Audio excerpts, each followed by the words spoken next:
Video games have an interesting relationship with moving through spaces. A video game is, of course, a false reality, but sometimes they can recreate an actual version of real space. In real life, a train yard isn't built to be a heart-pounding shooting gallery. It exists to store trains as efficiently as possible. So similarly, a train yard in a video game serves to facilitate a purpose, albeit a different one. Instead of storing trains, it's storing bodies dropped by the player as they move through it. One of the oldest genres in gaming is the platformer, and it has an interesting relationship with space and the player. You can see Mario move through the world with a casual ease. Look at how he jumps and soars through the space. It's almost like it was made for him to do that. Contrast this type of movement to something like Dead Space. Isaac moves sluggishly. There is a heavy thud with each step, and a sense of dread that the next bag of flesh around the corner might not be as dead as it appears. The way a character moves through space tells a story about that space. It has, in a sense, its own narrative. So with that in mind, what kind of narrative can we get from a game like Kill the King of the Hill? Kill the King of the Hill, or K.O.T.H as I'll refer to it from now on, is a fascinating game. It's a first-person climbing game, which is itself quite a rarity. But it's also a game that I think has some interesting things to say about space. In most games, the act of descending is innately tied to the concept of horror. Descending into madness, going into deeper and darker spaces, this is an obvious and easy metaphor to understand for horror. Take the way the evil within handles its space. A great deal of the game consists of falling down shafts, off cliffs, or through the floor. And as the player does this, they experience a sense that the character, Sebastian, is falling into a deepening insanity. Usually, in contrast, the act of ascension, of going higher, is treated in the opposite way.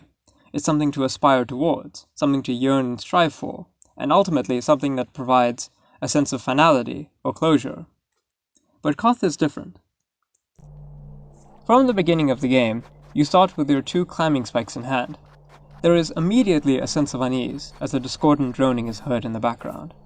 As you move, and the draw distance fills in, you get the outlines of taller shapes looming around you. You were there for a mission, to kill a tyrant and to save a people. You might almost imagine a princess is tied into the equation. But as you start to explore this space, this desolate, blighted space, you see a few things. There's little in the way of life here. Most of the land seems barren, almost alien. And then you meet the people. They tell you a story about the king, the one that you have come to kill. They say he is a cruel tyrant, that he robs from them their means of life, and gives nothing in return. And so here you have your justification for what you have come to do. Slay the tyrant, and liberate the people. It seems simple enough, and you start climbing. You start the process of climbing up, but it isn't a pleasant one.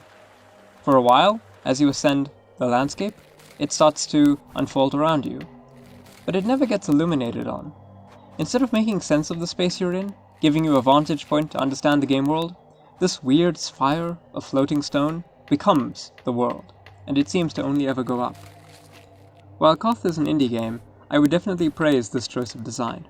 Many games that have climbing mechanics in them can feel frustrating, but K.O.T.H avoids this by paring back the climbing to its barest elements, the simple act of moving up. What makes a lot of climbing games feel frustrating, I think, is that they often over-demonstrate the act of moving in a way that feels slow to the player who just wants to move up. For K.O.T.H, there is no animation of an arm stretching out and grabbing onto a ledge, or quick-time events. It's simply the act of pressing up. As you move upwards in this world, it only ever becomes more alien and strange-seeming. Natural rock gives way to floating platforms that form a strange architecture in an orange sky. Nothing about this place feels normal or inviting, but climb upwards the player does, nonetheless. There is a mystery here, and it won't be solved by staying at the bottom. I find the experience of climbing very unsettling. Absenting many of the cues I've been trained to respond to in other video games, the experience of climbing here makes me feel more aware of how empty and cold the game world actually is. It's a weird experience, but definitely one I recommend. We are told, at the start of the game, that up above, somewhere in the ether, lies a tyrant oppressing the people at the bottom. And yet, the higher up we climb, the less oppressive the atmosphere of the world becomes. In fact, the opposite is true. The climb is not endless, and finally, after a while, you will reach a rather, in my opinion at least, a humble palace. And it is time to face off against the tyrant. Only, the tyrant doesn't really do anything. They are in fact represented as a statue. They will die with but one swipe of your climbing tool and bleed out all over the marble floor. It's then that you realize the truth. In the process of climbing the tower, in scaling its bizarre and alienating heights, you have become the thing that you sought to destroy. And now, as you stand on top of the mountain, nowhere else to climb up to, someone else is already starting down below, waiting to do the same to you that you have done to the previous tyrant. And so begins the new quest to slay the King of the Hill. I said at the start that a game's mechanics can give you a narrative, not only about the game, but also about its meaning.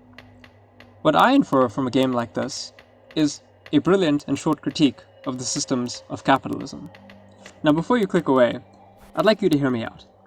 I think this game does a great job of explaining some of the major problems of capitalism in a very visceral way. Consider this. The people at the bottom of the spire live awful lives. They live and toil for the king above them that they don't even know exists. We don't see this system, but we definitely see its effects.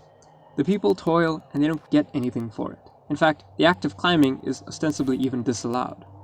The player character, on the other hand, is a character seeking to change this social order and ostensibly to stop this injustice.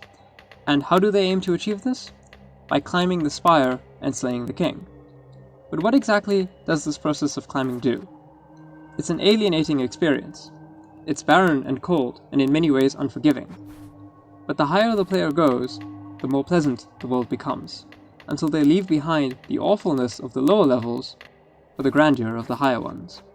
In this way, you can see the idea that capitalism affects different classes differently. For the people at the bottom of the pyramid, they know toil and suffering, but for the people higher up, the experience becomes nicer and more pleasant. In fact, it becomes more and more difficult to see the bottom and the people below you. As you climb, you become detached from the suffering of those common people, and instead become enrobed in the illusion of the upper classes. And by the time your character has reached the top and killed the old tyrant, they have, in a sense, become the new one, with someone else already climbing up to replace them. Importantly, you never meet other climbers during your ascent. It's part of the process of alienating, I think, but it also serves to show the logic of capitalism's competition. While anyone can try to climb up the spire, most people don't have the means, i.e. the climbing tools, to even start this process, and those that do only end up replacing the rulers for themselves. And here we have it. This idea that trying to remove the king will somehow fundamentally change the system that he ruled over is a criticism socialists have had about capitalism since its very beginning. This game demonstrates this critique very well.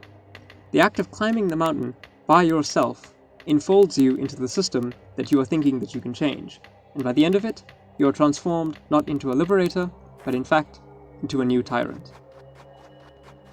Thank you for watching the video, I hope you enjoyed it. I highly recommend playing the game. I've included a link to it in the description below. Have a nice day, and take care.